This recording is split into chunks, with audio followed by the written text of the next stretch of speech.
This year's Eurovision Song Contest winner should have been crowned in the Netherlands this evening, but the event was, of course, cancelled due to the pandemic. Instead, the BBC joined broadcasters across Europe to showcase the 41 songs which would have competed this year. No winner was chosen, but BBC viewers voted Abba's Waterloo their favourite Eurovision song ever. The band's Bjorn made a special appearance from his home. And it still remains one of the most genuinely joyous events of the TV year. And it's so disarmingly European. It so allows you to escape and be happy, even forget about the coronavirus for a little while. Bjorn from Abba. Eurovision commentator Benny Royston watched the event.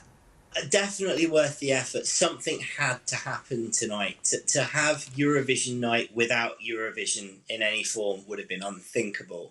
And I think the broadcaster over in the Netherlands has put so much work into organising Eurovision this year. All of the songs have been chosen from all of the competing countries.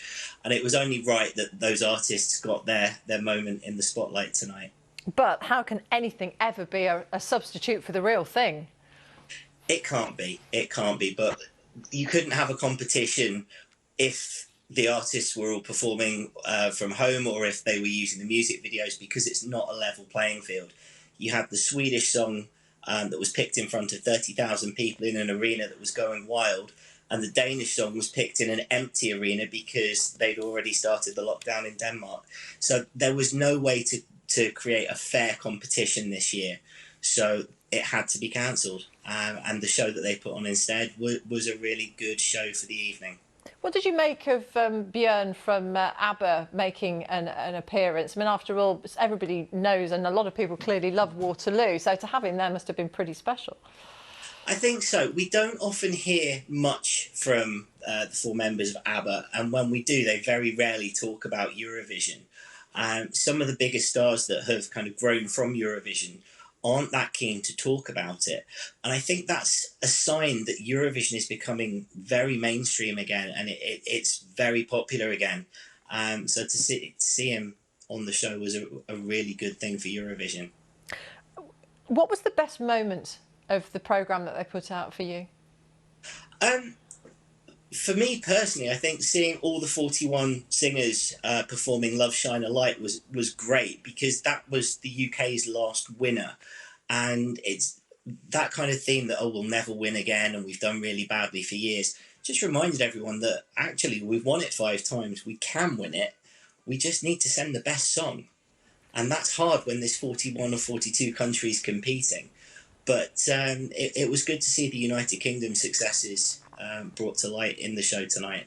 How did you watch it, though? Because the point of Eurovision, if you're not actually there on the night, and of course many people do try to travel to the host nation, is to get together with friends, maybe eat food from the countries taking part, dress up, put flags out.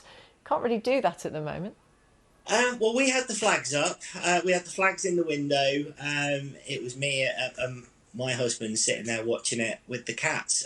Normally I'm in a press centre with 2,500 journalists. So it was a bit of a culture shock, but it's Eurovision and it's in your blood. You just enjoy it in any way that you can, really. So what do you think will happen next year? Who'll host it?